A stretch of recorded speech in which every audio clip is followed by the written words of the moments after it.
ఇప్పుడు ఫెలిసిటీలో మీ దగ్గరకు వచ్చుంటారు చాలా మంది. హ్మ్. చాలా మందికి మీరు హ్యాపీ బేబీస్ ఇచ్చుంటారు. హ్మ్. హ్యాపీ పేరెంట్స్‌ని చూసుంటారు. ఒక కేస్ అసలు ఫస్ట్ చెప్పండి. How couple came to you హ్మ్. అండ్ మీరెలా అప్రోచ్ అయ్యారు? వాళ్ళ బిడ్డ పుట్టిన తర్వాత మీకు మీకు కలిగిన అనుభూతి ఏంటి? వాళ్ళకి కలిగిన అనుభూతి ఏంటి? సో ఐల్ టెల్ యూ ఒకళ్ళు like she was little aged only. ఆహ్, పాపం వాళ్ళకి పెళ్ళయి ఆల్మోస్ట్ 15 ఇయర్స్ అయ్యింది. హ్మ్. వచ్చారు. ఆవిడకి ఆల్రెడీ డయాబెటిస్ ఉంది. She is 40 years, husband 44 years.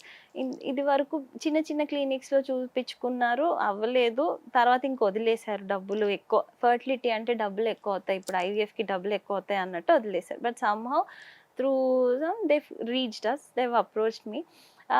స్కాన్‌లో account అంతంతగానే ఉండింది. బట్ నా తరపు నుంచి నేను రీఅష్యూరెన్స్ అయితే ఇవ్వాలి కాబట్టి whatever we've advised them to go for IVF. Age factor ఇవన్నీ ఉన్నాయి కాబట్టి. ఐవీఎఫ్‌కెళ్లారు. ఫస్ట్ సైకిల్ ఆహ్, పికప్ చేసాం. 2 ఎగ్సే వచ్చాయి. ట్రాన్స్‌ఫర్ చేశాను. అది బయోకెమికల్ ప్రెగ్నెన్సీ అయిపోయింది. మళ్ళీ సెకండ్ టైమ్ ఆహ్, కౌన్సెలింగ్ చేసి అంటే they were okay to go for second cycle also. So, second సైకిల్‌కెళ్ళినప్పుడు మళ్ళీ 2 ఎగ్స్ వచ్చాయి. 2 ఎంబ్రియోస్ వచ్చాయి.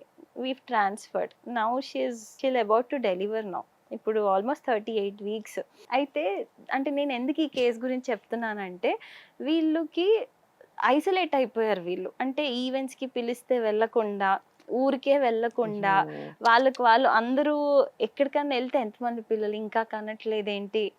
చూపించుకోవట్లేదేంటి? అంటే దే నో ద స్ట్రగుల్. వాళ్ళు చూపించుకుంటున్నారు. అది అవ్వట్లేదు. వాళ్ళు తిరుగుతున్నారు. తనకి వేరే ఇష్యూస్ కూడా ఉన్నాయి. సో, హ్మ్. ఇంత అంటే ఇన్ని దే బికమ్ వెరీ ఐసోలేటెడ్. మానేశారు. అంటే ఏ ఈవెంట్స్‌కెళ్ళకుండా, ఏం వెళ్ళకుండా. సో, ఆ అమ్మాయి 28 వీక్స్ అప్పుడొచ్చి, "మేడం నేనొకసారి ఊరెళ్ళొస్తాను" అని. ఎందుకు అంటే, "ఊర్లో చూపిచ్చాలి నేను దట్ ఐవ్ కన్సీవ్డ్. నన్నందరూ గొడ్రాలు నన్నసలు పేరెంటాలకు గూడా పిలవడం మానేశారు.